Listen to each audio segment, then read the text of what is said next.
Nous sommes heureux de pouvoir nous retrouver ce matin. Alors, nous nous sommes retrouvés déjà dimanche dernier. Pour celles et ceux qui n'étaient pas là, nous étions au Marquet, à Ordan-la-Roque. C'est le camping des cabanes qui nous a reçus pour un culte de clôture de la formation MCA, formation de disciples. J'aurai l'occasion d'en reparler tout à l'heure. Et puis, nous avons également donc une autre fête de l'Église. Nous étions une centaine. Nous étions heureux de pouvoir nous retrouver en plein air pour fêter à la fois nos retrouvailles et puis la fin de cette année scolaire ensemble.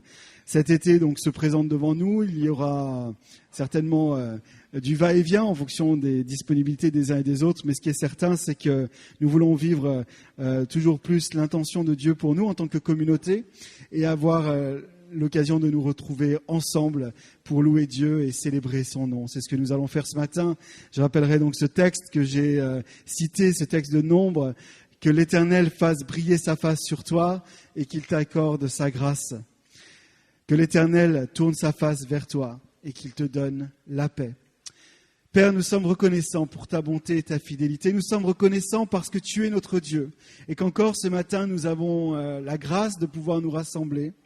Et alors que nous en avons l'occasion, nous voulons nous unir ensemble et élever ton nom au-dessus de tout nom, élever ton nom au-dessus de toutes circonstances. Et nous sommes au bénéfice, Père, ce matin encore, du fait que tu fais briller ta face sur nous. C'est toi qui viens à notre rencontre et alors que nous nous positionnons devant toi ce matin, c'est toi qui viens à notre rencontre. C'est toi qui fais briller ta face sur nous. C'est toi qui nous accordes ta grâce et c'est toi qui nous procure la paix. C'est pourquoi nous voulons louer ton nom et je vous inviterai à vous lever afin de pouvoir louer l'Éternel ensemble.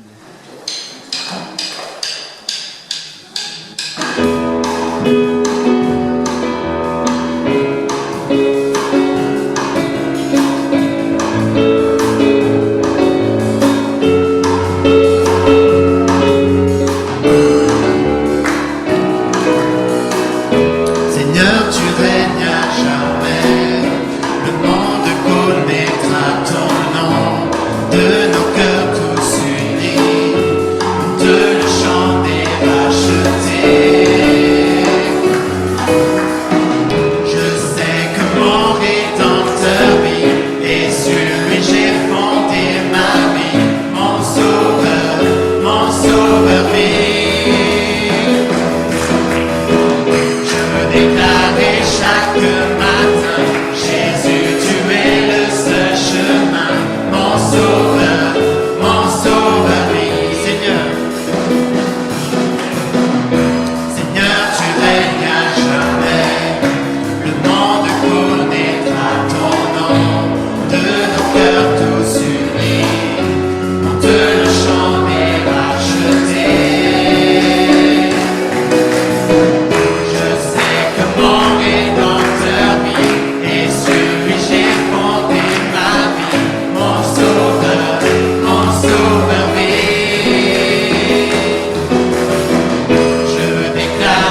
qui est le fondement de notre vie. C'est notre Sauveur, c'est notre Seigneur, c'est lui qui est puissant pour sauver. Nous sommes là parce que Jésus est puissant pour sauver. À la croix, tout est accompli. Nous sommes sauvés. Et le chant des rachetés, c'est nous. C'est le nôtre, c'est ce que nous faisons monter ce matin. Nous sommes rachetés, nous avons compris que le Seigneur a donné sa vie pour nous. Seigneur, tu règnes à jamais dans ma vie. Seigneur, tu règnes à jamais au milieu de nous. Et nous voulons encore proclamer ensemble que tu vis éternellement. Et qu'avec toi, nous vivons éternellement. Je sais que mon Rédempteur vit. Et sur lui j'ai fondé ma vie. Mon Sauveur vit. Je veux déclarer chaque matin, Jésus, tu es le seul chemin. Mon Sauveur vit. Je sais que mon Rédempteur vit. Et sur lui j'ai fondé ma vie. Mon Sauveur vit. Alléluia. Oui, à lui soit la gloire.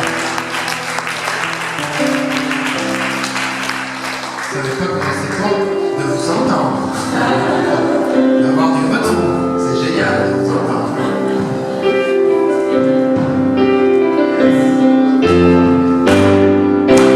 Tu ne m'abandonneras jamais.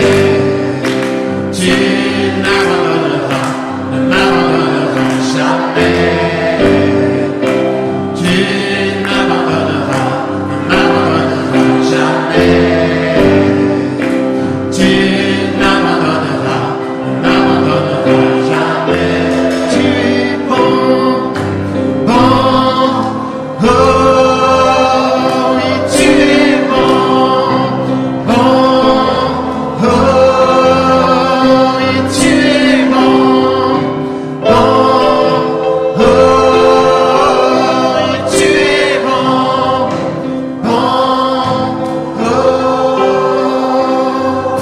Que le roi de mon cœur, que le roi de mon cœur soit la montagne où je cours, la fontaine où je bois, oh, il est mon chant. Que le roi de mon cœur soit l'ombre où je me cache, la rançon pour ma vie, oh, il est mon chant. Tu es bon, tu es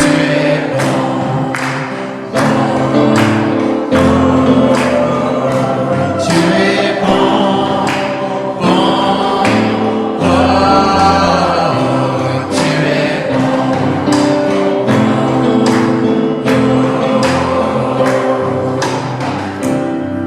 que le roi de mon cœur soit le vent à mes voiles. et l'encre dans mes vagues, oh, il est mon chant. Que le roi de mon cœur soit le feu dans mes veines. Et l'écho de mes jours, oh, il est mon chant. Tu es bon, oh,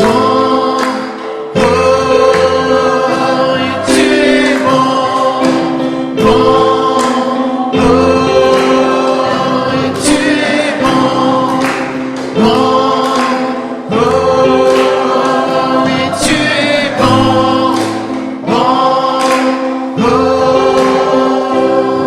voulons proclamer ce matin la bonté de notre Seigneur. Il est bon, il est juste, il est fidèle. Même lorsque nous avons été infidèles, lui demeure fidèle. Il est bon, sa bonté n'a aucune fin, sa bonté n'a aucune limite. Sa bonté ne dépend pas des circonstances. Sa bonté, c'est Jésus qui est venu. Sa bonté, c'est Jésus qui est venu pour nous, pour que nous ayons la vie avec lui, et la vie en abondance, maintenant et pour l'éternité. Sa bonté est au-dessus des circonstances. Il est bon en chaque instant.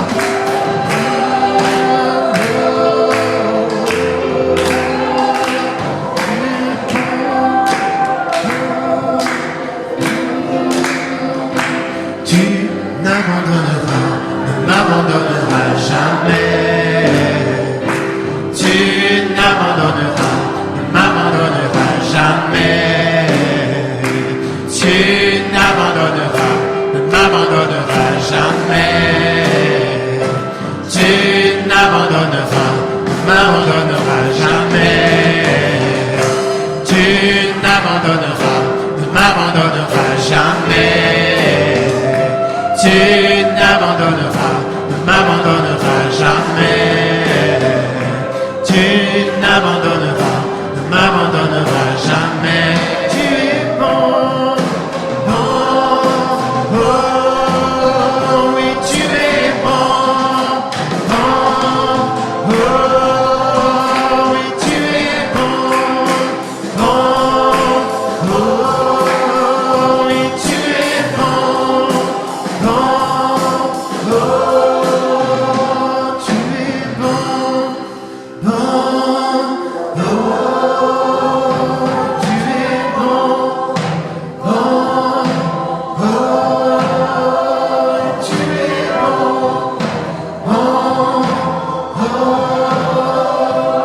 es bon, bon, oh, tu es bon,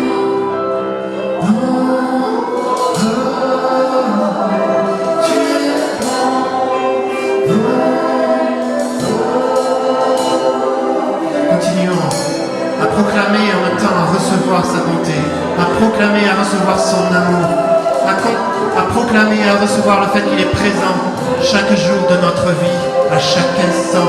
Le Seigneur est là, il se manifeste, il se révèle dans chacune de nos vies. Nous l'accueillons comme celui qui est bon, comme celui qui est amour, comme celui qui se manifeste.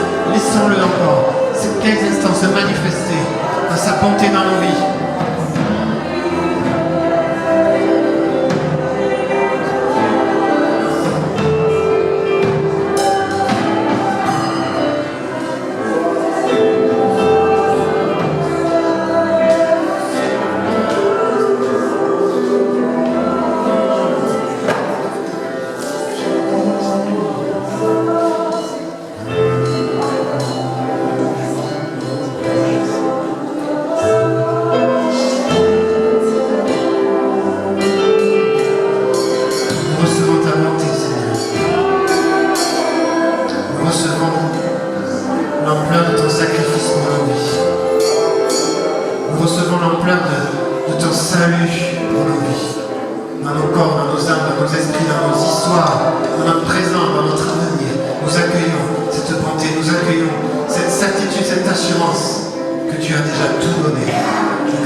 Cet amour, rien Seigneur, alléluia.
La louange envahit nos cœurs passionnés de toi.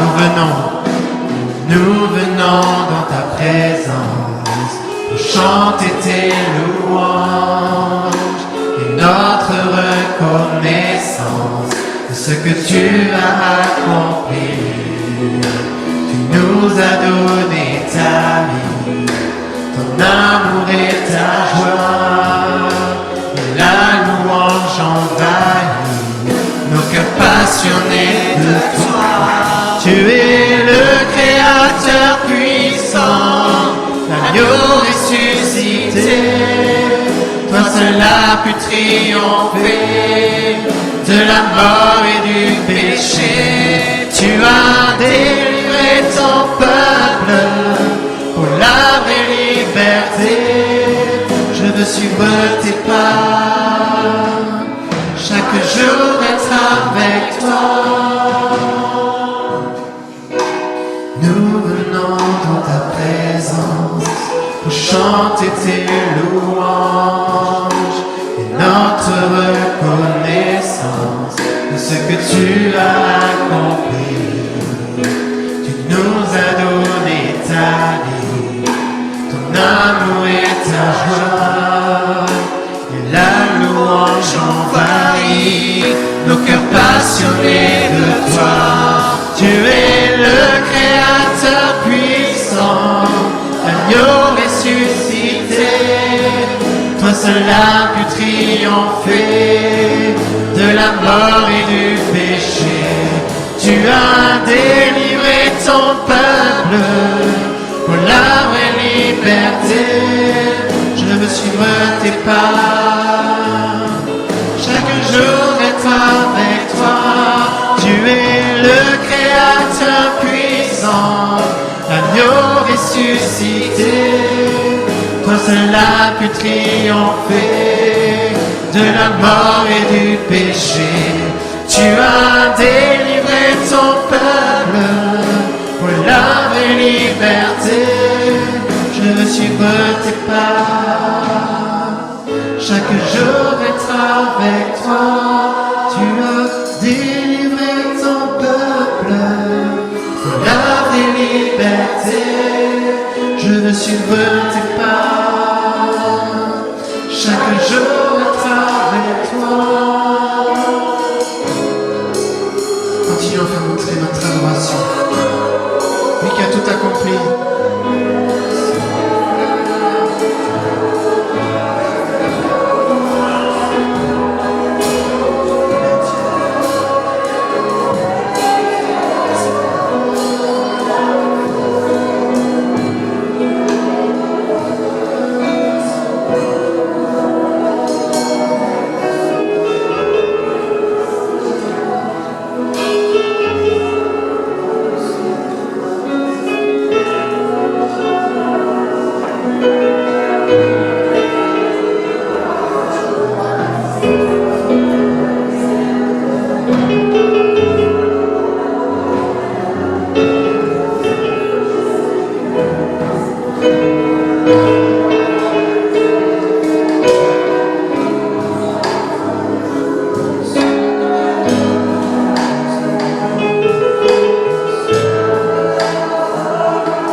C'est pas nos masques qui vont nous faire taire.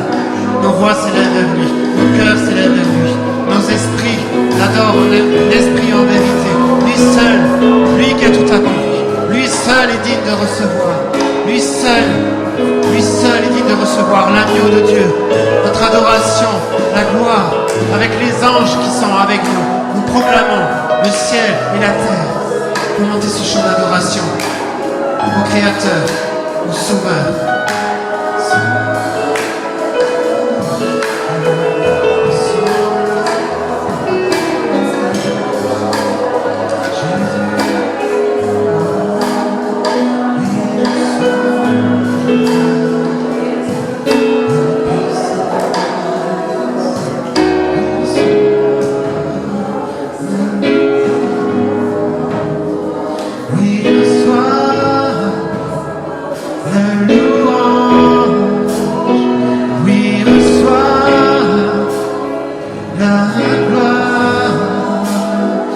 Oui, reçois la louange.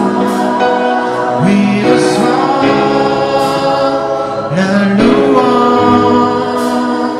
Oui, reçois la louange. Oui, reçois la louange. Oui, reçois la louange. Oui, reçois la louange. Oui, reçois la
d'éternité en éternité.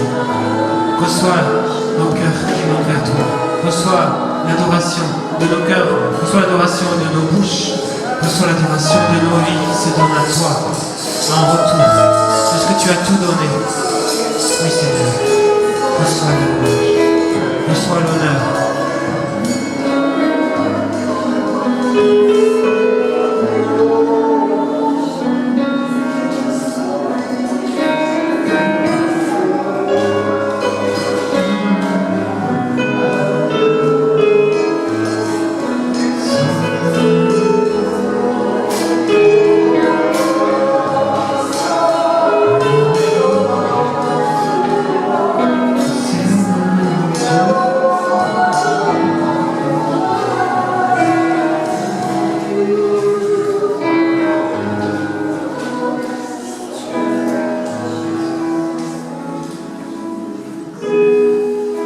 Voulons l'exalter dans cette même meilleure adoration.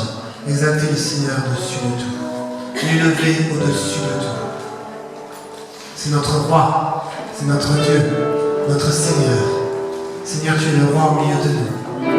Nous t'élevons et nous disons, Seigneur, élève-toi au-dessus de toute autre considération, au-dessus de toute autre principauté. Seigneur, tu es celui qui règne dans nos vies, tu es celui qui règne dans ce lieu. Et nous t'invitons à régner dans cette ville d'Auge, dans ce pays de France, en élevant ton nom au-dessus de tout. Jésus. Jésus, nous t'exaltons. Tu es Dieu pour toujours. Et tu trônes au milieu de nous. Nous adorons ton beau nom, Jésus. Jésus, nous t'exaltons. Tu es Dieu pour toujours. Et tu trônes au milieu de nous. Nous adorons ton beau nom. Seigneur Jésus, élève-toi. Seigneur Jésus, élève-toi. Seigneur Jésus, élève-toi. Viens parmi nous, tu es notre roi. Seigneur Jésus. Seigneur Jésus, élève-toi. Seigneur Jésus, élève-toi. Seigneur Jésus, élève-toi. Viens parmi nous, tu es notre roi. Jésus, nous t'exaltons. Tu es Dieu pour toujours. Et tu trônes au milieu de nous. Nous adorons ton beau nom. Seigneur Jésus, élève-toi. Seigneur Jésus, élève-toi. Seigneur Jésus, élève-toi. Viens parmi nous, tu es notre roi. Seigneur. Seigneur Jésus, élève-toi. Seigneur Jésus, élève-toi. Seigneur Jésus, élève-toi. Viens parmi nous, tu es notre roi. Viens parmi nous, tu es notre roi. Viens parmi nous, tu es notre roi.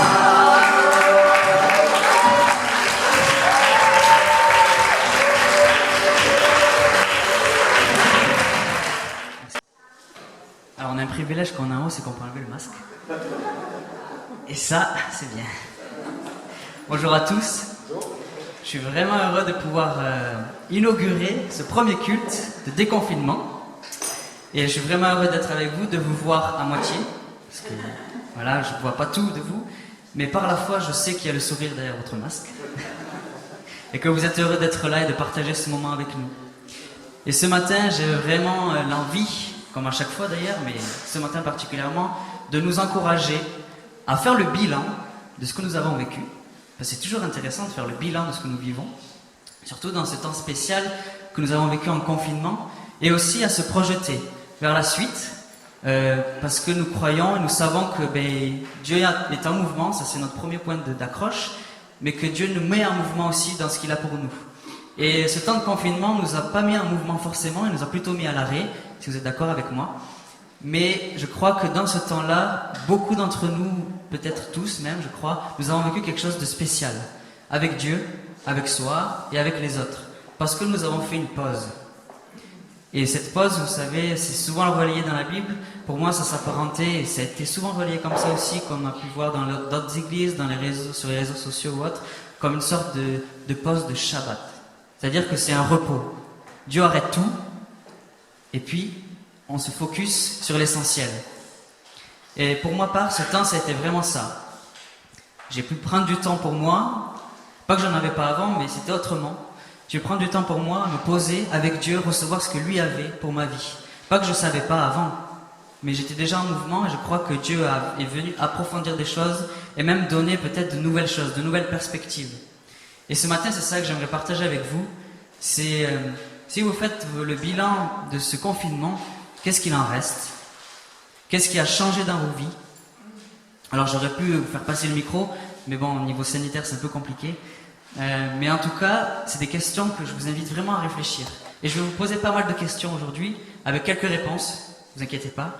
Mais ce matin, l'objectif, c'est d'être proactif. Vous savez, avec Dieu, Dieu peut nous parler, il peut nous dire plein de choses, mais si nous-mêmes on n'est pas dans l'action, dans ce qu'il va lui nous dire, ben ce sera juste des paroles. Et bien sûr, on sait que Dieu n'est pas un Dieu pour mentir, et que toutes ces paroles produisent la vie, nous amènent à vivre de nouvelles choses, mais Dieu collabore avec nous. Et la collaboration que Dieu nous demande, c'est le mouvement. Toujours. Et quelque part aujourd'hui, quel est le mouvement que Dieu nous invite à avoir dans notre quotidien? Le premier point, ce serait élargissement vs étroitesse. Je reviendrai sur ce que Guillaume a partagé lors d'un culte précédent, dans sa prédication. Il parlait du fait que Dieu veut nous élargir pour ne pas que l'on reste dans notre étroitesse. Dieu veut nous élargir et il veut nous amener plus loin. Il veut nous amener au large de peut-être tout ce que nous avons déjà connu, pas pour l'oublier, mais pour prendre un peu vous savez, la hauteur et voir, ah oui, alors, qu'est-ce que c'est ma vie aujourd'hui? Qu'est-ce qu'il y a dans ma vie aujourd'hui? Qu'est-ce qu'il y a que je veux? Qu'est-ce qu'il y a aussi que je ne veux plus? Et qu'est-ce que Dieu veut faire avec tout ça? Et je crois vraiment que dans ce temps, par exemple, que nous avons vécu de confinement, et je reviendrai souvent, même si ce n'est pas l'objet juste de ma prédication, mais je crois que Dieu nous a posé ce temps pour nous dire « Eh oh, Nathan, je sais que tu fais plein de choses pour moi, je sais que tu as un cœur pour moi, je sais que tu vas aller loin, tu vas aller vite, tu vas aller fort, mais n'oublie pas l'essentiel. L'essentiel, c'est de te rappeler que moi, je suis là avec toi et que tu fais pas juste plein de choses pour moi, mais tu fais les choses avec moi. » Et quelque part, ce temps m'a permis d'être apte, de recevoir, pour être apte à recevoir ce que lui a pour moi. De recevoir peut-être de nouvelles choses que lui a pour moi. Et quelque part, l'invitation que Dieu m'a fait, que Dieu nous fait, c'est: est-ce que tu es encore capable, malgré ce que tu vis déjà avec moi, d'être surpris encore par moi? Est-ce que tu es encore capable, dans ton quotidien, dans tout ce que tu connais, dans tout ce que tu vis déjà, d'être encore surpris par moi?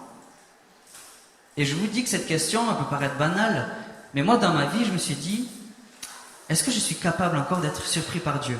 Alors bien sûr, Dieu est le Dieu grand, puissant, fort, mais je crois que si nous ne sommes pas aptes à recevoir ce qu'il a peut-être de nouveau pour nous, peut-être qu'on ne sera plus jamais surpris par Dieu. On sera surpris par les circonstances de notre vie, on sera même parfois choqué, percuté, mais est-ce qu'on est prêt à être surpris par l'amour de Dieu encore dans nos vies? Et c'est une question que je me suis posée. Est-ce qu'on est prêt, comme je disais tout à l'heure, aussi à recevoir des nouveautés de la part de Dieu? Est-ce qu'on est prêt à peut-être sortir de tout ce que nous avons déjà connu? Pas que c'est pas bien, mais est-ce que nous sommes prêts à être élargis? Et quand on parle d'élargissement, on parle d'un espace qui s'agrandit. Tout ce que je connais, tout ce que je sais, tout ce que je vis déjà est bon et je suis satisfait. Mais avec Dieu, je ne veux pas rester, comme on dit souvent, dans le statu quo. Tout n'est pas fait encore, tout n'est pas vécu. Il y a plein de choses encore à vivre de nouveau. Et ce point-là m'a amené à me dire quelles sont les zones de tension que j'ai en moi, les zones de tension intérieures. Où est-ce que je suis encore en tension? Où est-ce que je suis encore à me dire « Ah, ça, c'est dur pour moi aujourd'hui ». Quelles sont aussi les zones de tension relationnelles? Et je trouve que Dieu travaille souvent de deux manières. Il nous interpelle personnellement dans ce qu'on est, dans notre être intérieur, comme on dit. Et il nous interpelle aussi au travers des relations autour de nous. Et ce que je disais tout à l'heure, est-ce que je suis apte à recevoir ce que Dieu a pour moi? C'est aussi, est-ce que je suis apte à recevoir ce que l'autre a pour moi? Et on sait très bien que Dieu travaille au travers de l'autre. Et je crois vraiment que parfois ces tensions en nous sont le signal d'une possibilité de transformation de la part de Dieu. Vous savez, Jésus, dans Hébreux 5:8, il est dit, il a appris l'obéissance par les choses qu'il a souffert. Alors, on sait très bien que le programme, ça fait mal de se dire ça. Ah ben, je vais devoir souffrir. Et je crois que oui, dans le sens où la vie, de toute façon, nous amènera à vivre des choses difficiles. La vie est marquée par quoi? Par le deuil, par les difficultés, par les défis que nous rencontrons, par notre contexte politique, et social, économique, et surtout en ce moment, c'est pas facile. Mais ça, c'est les circonstances qui sont autour de nous. Et ces circonstances-là, quand elles viennent nous toucher, je crois elles viennent aussi révéler en nous peut-être une zone ou un endroit ou une relation que nous avons besoin de changer, que nous avons besoin de laisser, ou là où nous avons besoin de laisser Dieu nous transformer. Et la question c'est qu'est-ce que je fais de ça? Qu'est-ce que j'en fais? Je crois qu'on est tous conscients de nos limites. Moi le premier. Je crois qu'on est tous conscients de là où on gère pas trop, vous savez, de là où on a des problèmes, de là où on sait que là on va pas être à l'aise. Et je crois qu'on est tous conscients de nos limites, de nos difficultés. Mais la question c'est, qu'est-ce que j'en fais en fait? On peut tous faire des constats sur nos vies, et ce confinement nous a permis de le faire.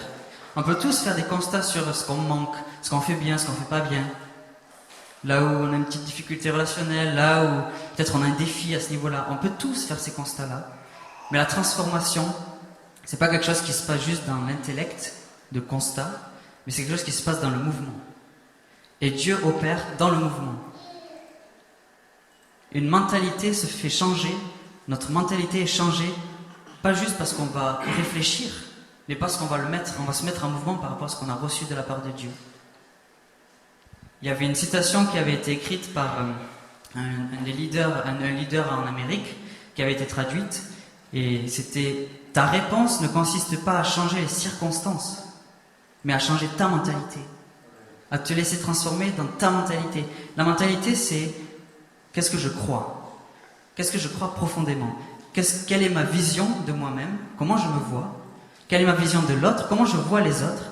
Quelle est ma vision du monde dans lequel je vis? » Et je crois que c'est là souvent où Dieu, il veut venir nous toucher. Il ne veut pas juste nous toucher dans l'apparence. Dieu ne s'intéresse pas à l'apparence. Dans le sens où il ne veut pas juste nettoyer les petites choses, mais il veut venir dans la profondeur. Et je reviens à ce que j'ai dit tout à l'heure, est-ce que je suis prêt à recevoir la profondeur, à recevoir le regard de Dieu dans ma profondeur? Et en disant ça, je veux pas qu'on se dise, ah oui, oh là là, il a raison, dans le sens où, quelque part on culpabilise, vous savez, de dire, ben, j'ai ces limites, du coup je pourrais jamais aller plus loin. Mais je crois que ces limites nous amènent toujours à dépendre de Dieu et à aller plus loin. Et finalement, si on se laisse transformer, c'est pas les circonstances qui vont nous transformer, mais c'est nous qui allons modifier, qui allons transformer les circonstances. Pas juste par nos propres forces, mais parce qu'on s'est laissé interpeller par Dieu. Les personnes qui ont impacté ce monde, bon, Jésus, c'est sûr, mais d'autres personnes, des hommes et des femmes qui se sont levés par exemple pour une cause, mais ils n'avaient pas la même vision du monde que les autres. Ils ont été critiqués pour ça, mais en même temps, leur façon de voir les choses, leur façon de vivre les choses, de percevoir peut-être les changements à venir, c'est pourquoi ils se sont battus, ils ont changé les choses, ils ont changé le monde. Vous savez, quand on parle aujourd'hui de tout le contexte lié au racisme par exemple, les mentalités ont quand même été changées. Il y a eu beaucoup de choses qui ont été faites. Et bien sûr, c'est souvent encore dans l'arrière-pensée de l'homme en général, parce qu'il y a ce cœur tortueux derrière. Mais il y a des hommes qui se sont levés pour ça, et aujourd'hui on peut en parler, on peut se battre pour la vie, pour l'amour, pour l'humanité, parce que d'autres se sont levés. Donc ça, c'est mon premier point. Élargissement vs étroitesse. Où en suis-je? Me suis-je laissé élargir ou est-ce que je me sens encore dans mon étroitesse intérieure? Le deuxième point, c'est étirement. Ça fait mal ce matin, désolé. Étirement versus confort. Il y a une autre citation qui a été écrite dans les réseaux, et Xavier l'avait déjà aussi relayée. C'est le plus grand danger des chrétiens, ou le plus grand blocage que l'évangile a sur la terre, c'est pas Satan forcément, mais c'est le confort des chrétiens. Cette phrase, elle m'a un peu perturbé, pour tout vous dire. Dieu ne veut pas forcément qu'on soit dans l'inconfort tout le temps. Mais on sait que c'est dans notre zone d'inconfort, quand on sort, comme on dit, de notre zone de confort, que les choses se passent. Et la question que je me suis dit, c'est aujourd'hui, quelle est ma zone de confort? Parce qu'il faut avoir une zone de confort, sinon on n'est pas stable, on ne sait plus où on va. Il faut avoir cette zone-là, et il faut la connaître. Et en même temps, il faut se dire, quelle est la limite encore que je peux dépasser avec Dieu? Parce que si je reste dans ma zone de confort, c'est un peu l'image, vous savez aussi, de l'arbre qu'on met dans un pot. Au bout d'un moment, les racines vont faire le tour et elles vont atrophier, elles vont étouffer l'arbre et il va mourir. Vous voyez cette image? Et quelque part, on a besoin parfois de sortir de ce pot et être planté ailleurs pour que les racines s'étendent, être étiré.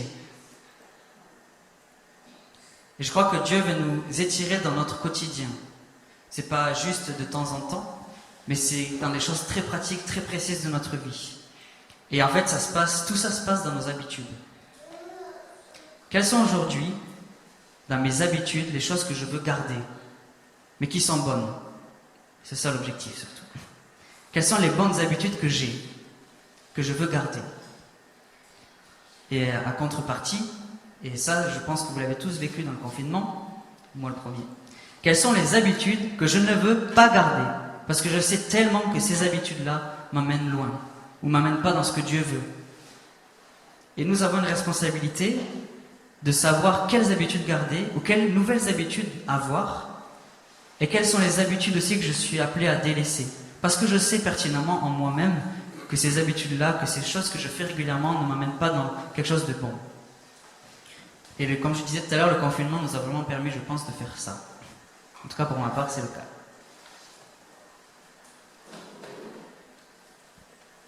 Et ça revient au fait de dire qu'est-ce que je suis appelé à recevoir de nouveau dans mon quotidien. Les nouvelles habitudes, les nouvelles façons de vivre, de faire. Quelles nouvelles recettes, comme j'avais dit déjà une fois, quelles nouvelles recettes je suis appelé à vivre.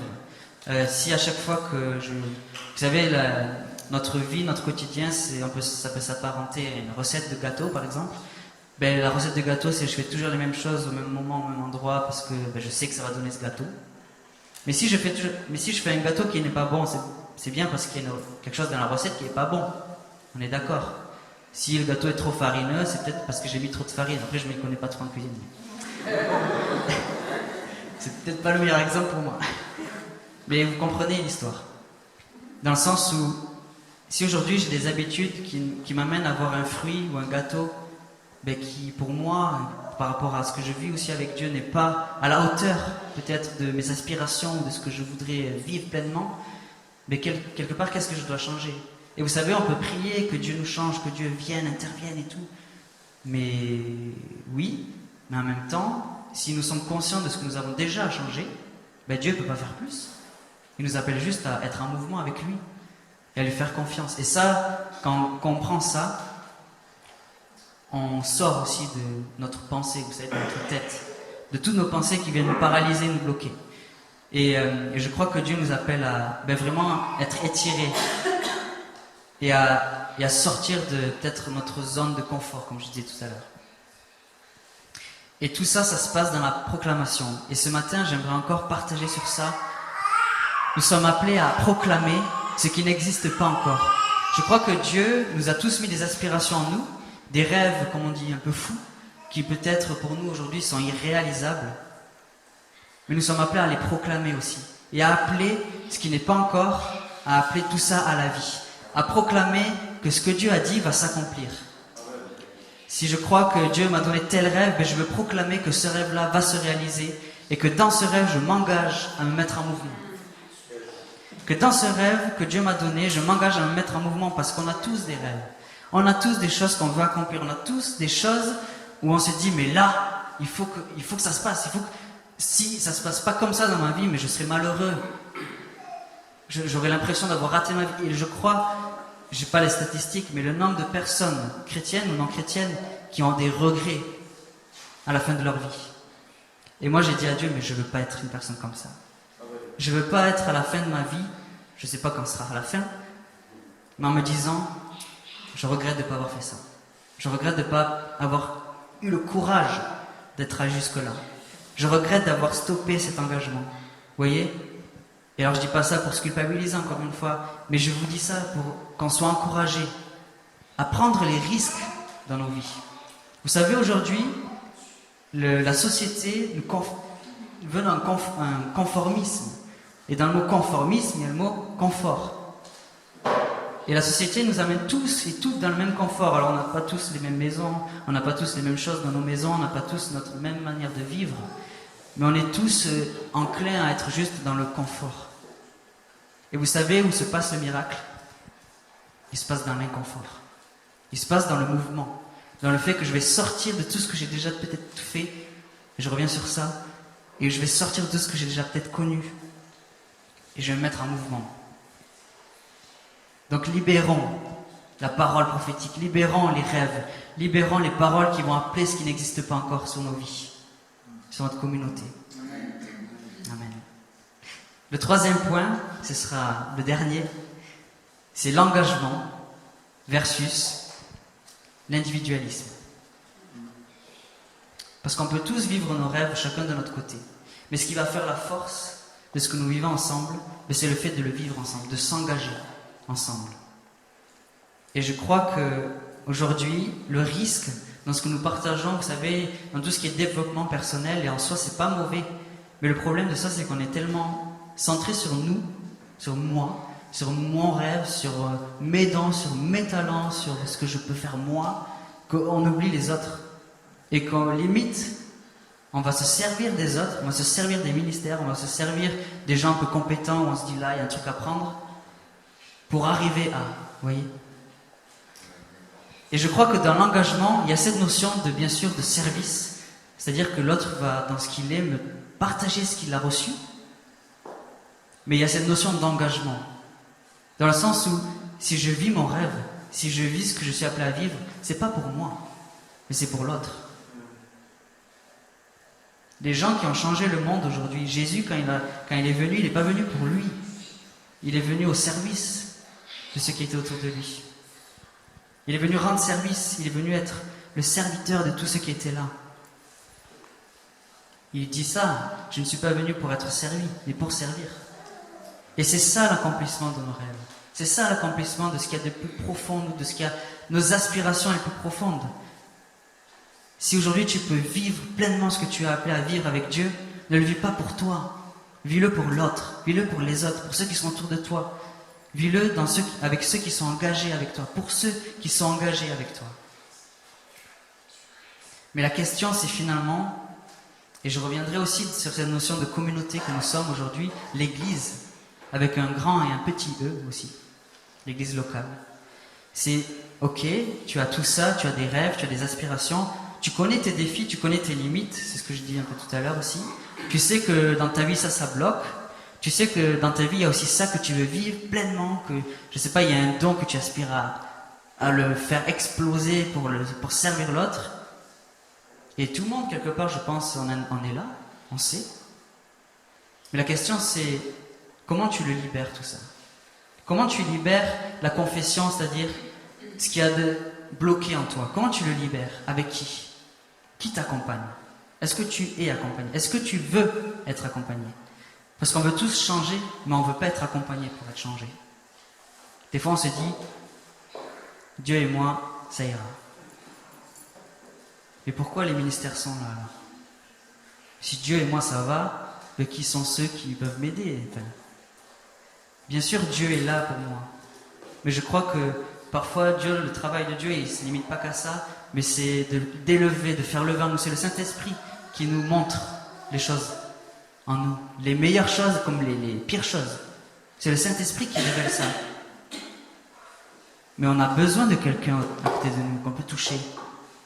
On a besoin de quelqu'un qui peut nous entendre. Dieu nous entend, mais on a besoin de quelqu'un qui nous répond. On a besoin d'un miroir en fait. On a besoin de quelqu'un qui vient, et quand on est dans nos pensées, vous savez, un peu qui tournent en rond et qui nous descendent au fur et à mesure, quelqu'un qui vient et qui nous prend comme ça et qui nous secoue avec amour toujours, mais pour nous dire, mais qu'est-ce que tu fais? Mais qu'est-ce que tu fais? À quoi tu penses? Pourquoi? Où tu en es là? Oh! Moi, si j'avais pas ces personnes-là dans ma vie, je sais même pas ce que je ferais. Je sais pas où je serais. Si j'avais pas ces personnes-là dans ma vie, j'aurais Dieu, bien sûr. Mais je crois tellement que Dieu travaille avec ceux qui sont autour de nous. Dieu m'a parlé personnellement sur plein de choses. Mais là où les choses se sont incarnées, c'est avec les autres. Là où j'ai vu ce que Dieu a mis en moi, là où je l'ai vu, je l'ai vécu, c'est quand je me suis mis en mouvement avec les autres. C'est quand je me mets en mouvement avec les autres. Et la question que je vous pose, c'est, vous voulez changer? Tu veux changer? Je veux changer. Je sais ce qui a changé en moi, certainement, parfois. Mais si tu veux changer, sache que tu ne peux pas le faire tout seul. Et le confinement, ça m'a amené à me dire aussi, quelles sont les personnes aujourd'hui qui sont engagées avec moi, qui sont autour de moi et qui ont un droit de regard sur ma vie. Et vous savez que c'est dur ça, de recevoir le regard de quelqu'un d'autre que par exemple notre famille, parce que la famille ça passe encore et encore. Mais de quelqu'un d'extérieur parfois, un ministère par exemple, quelqu'un en qui on est censé avoir confiance, et je crois qu'on a confiance en nos ministères, mais à qui on va vraiment pouvoir se dire, mais j'ai ça dans ma vie, mais il faut que ça gicle, il faut vraiment que ça parte, parce que je sais que ça m'amène dans les ténèbres, et j'aime Dieu, et vous savez, c'est même pas une question d'aimer Dieu, de valeur ou quoi, mais c'est des choses qui nous retiennent. Et le combat dans ce qu'on vit, c'est tout est là. Tout est là. Tout est dans la tête. Aujourd'hui, ceux qui ne sont pas libres, c'est pas forcément des gens qui ont des choses difficiles à vivre, mais c'est des gens qui sont bloqués dans ce qu'ils pensent. Et vous savez très bien comme moi que Jésus a été crucifié sur le mont Golgotha. Et c'est un symbole magnifique. Dieu est intentionnel. Il est crucifié sur le mont du crâne. Il a explosé les pensées négatives. Il a explosé les pensées qui nous amenaient dans les ténèbres. Et par la proclamation, c'est ce que je disais tout à l'heure, parce que nous proclamons la vie, la parole de vie, que Dieu est vainqueur, que Christ est vainqueur sur nos pensées, au quotidien, parce qu'on a tous des saisons où on est un peu down, un peu haut, on revient, et ça ne veut pas dire qu'on n'est pas stable en nous, mais c'est des temps comme ça où on a besoin de se rappeler, et que d'autres nous rappellent ce que Dieu a dit, ce que Dieu a fait, et que Christ est mort sur le mont Golgotha, pour que tes pensées ne t'amènent pas dans les ténèbres. Amen. Et nous avons besoin d'être engagés pour ça. Parce que si je suis dans mes pensées et que je ne suis pas engagé avec quelqu'un qui va pouvoir me dire ce que je pense, dans ce qu'il y a de pire parfois pour moi-même, mais comment je vais m'en sortir? Comment je m'en sors? La solitude, l'individualisme, ça c'est le projet de Satan. C'est aussi simple que ça. C'est pas forcément qu'il nous envoie des démons sur nous partout, tout le temps. Parce que même, finalement, dans ça, l'objectif pour lui, c'est de nous séparer des autres. De nous séparer de lui, en premier, bien sûr, de Dieu, mais de nous séparer des autres. Moi, ce que je vois, par exemple, à MCA, c'est les jeunes qui acceptent de recevoir le regard d'un autre sur leur vie, qui acceptent de se confier, qui acceptent de dire parfois les pires choses qu'ils peuvent penser sur eux, parce que, comme on dirait, on va pas se mentir, nos pensées, on n'est pas tous des saints, dans le sens où on a tous pensé des choses terribles, mais parfois ça nous dépasse nous-mêmes, on se dit mais pourquoi je pense ça? Mais c'est pas un problème ça à la limite, mais c'est qu'est-ce que tu en fais? Est-ce que tu es prêt à les partager? Est-ce que tu es prêt à les confier à Dieu, bien sûr, mais à recevoir ce que Dieu a pour toi dans la confiance qu'il va te donner à l'autre, pour l'autre, et à pas rester avec tout ça dans ta tête. Parce que ce que je crois, c'est que Dieu veut frayer de nouveaux chemins. Ce que je crois, c'est que Dieu, dans tous ces temps que nous vivons, il va frayer de nouveaux chemins. Est-ce que nous sommes prêts à suivre ses pas, comme on disait tout à l'heure? Je veux suivre tes pas. Mais tes pas, ils vont où tes pas? Où ils vont ces pas dans ma vie? Quel pas je dois suivre aujourd'hui? Et je crois que nous pouvons avoir l'assurance, et ça c'est notre espérance, et c'est ce qui nous amène dans la paix. Parce que ce que j'ai partagé jusqu'à maintenant, ça peut nous... ça peut nous troubler. Mais ce avec quoi je veux que vous partiez, c'est que nous savons et nous croyons que Dieu fait toutes choses belles en son temps. Que Dieu fait toutes choses belles en son temps. Que Dieu est le maître du temps. Que Dieu est le maître du timing dans nos vies. Et que ce que tu as raté hier, à cause de ton choix, parce que nos choix ont des conséquences, mais ce que tu as raté hier à cause de ton choix, parce que tu as eu peur d'avancer, parce que tu as eu peur de te dire, mais qu'est-ce que les autres vont penser si je fais ça? Mais Dieu demain, il revient, il te repropose de faire un choix. Peut-être pas le même qu'hier, mais peut-être une nouvelle opportunité d'aller plus loin, d'être élargi, d'être étiré. Voici les choses anciennes sont passées. Et toutes choses sont devenues nouvelles. Quand nous nous positionnons dans cette proclamation de vie pour notre vie, alors toutes choses sont passées, toutes les choses anciennes sont passées. Tout ce que nous avons pensé sur nous-mêmes, sur les autres, sur le monde sont passées, parfois toujours actives en nous. Mais nous déclarons que ces choses-là qui ne vont pas nous tirer vers le bas, qui ne vont pas nous tirer dans les ténèbres, mais que voici, toutes choses sont devenues nouvelles en Christ, pour ma vie, pour votre vie, pour ta vie, pour notre communauté. Et la question que je vous pose, c'est dans tout ce que j'ai partagé jusqu'à maintenant, dans ces 3 points, est-ce que nous sommes prêts à être élargis dans notre quotidien? Est-ce que nous sommes prêts à être étirés? Ça va faire mal. Mais Jésus a appris par la souffrance. Ça va faire mal. Mais je crois que Dieu a un projet pour nous bienveillant. Est-ce que nous sommes prêts à nous engager les uns avec les autres? Parce que sans engagement, et c'est pas une parole méchante que je vais dire, mais sans engagement les uns avec les autres, il n'y a pas de croissance. Le thème de cette année, s'ils ne sont pas engagés, il n'a pas de sens. Est-ce que nous sommes prêts à vivre les uns avec les autres, dans l'espérance que Dieu fait toutes choses belles en son temps, dans l'espérance que ce que nous allons vivre demain va nous amener sur des choses que nous n'avons peut-être jamais connues, que nous n'avons peut-être jamais vécues. Moi je crois que si nous sommes prêts à changer, que si nous sommes prêts à recevoir le regard de Dieu, que si nous sommes prêts à faire confiance aux autres dans ce que nous allons pouvoir partager, et je ne dis pas qu'il faut partager à tout le monde, c'est souvent 1, 2 personnes maximum, pas plus. Est-ce que je suis prêt à me mettre à genoux devant Dieu? Est-ce que je suis prêt à me mettre à genoux devant l'autre pour lui dire, mais regarde mon état? Et est-ce que je suis prêt à me laisser relever surtout par l'autre qui va me relever, qui va me dire, maintenant tu te bats. Tu te bats. Parce que le projet de Dieu pour ta vie, c'est un combat. Le projet de Dieu pour ta vie, c'est un combat que tu dois mener de front. Pas par tes propres forces, mais parce que tu sais que Dieu a ça pour toi. Parce que tu sais que Dieu a un projet comme ça pour toi. Parce que tu sais tellement en toi-même ce que Dieu a déclaré sur ta vie. Je pourrais vous donner toutes mes feuilles de prophéties que j'ai reçues et vous dire, vous voyez ça c'est Noah, c'est Nathan, trop bien. Tac. Il va prêcher devant des milliers de personnes, regardez. Il va même peut-être guérir des handicapés, des malades. Regardez, tac, tac, tac. Et je pourrais vous faire cette liste. Et ce serait un beau pédigré, un beau CV. Hein. Mais si je regarde cette liste et que je regarde ce que j'ai vécu, où en suis-je en fait? Qu'est-ce que j'ai vraiment vécu? Et qu'est-ce que je veux vivre encore? Et qu'est-ce que je mets en mouvement pour y aller?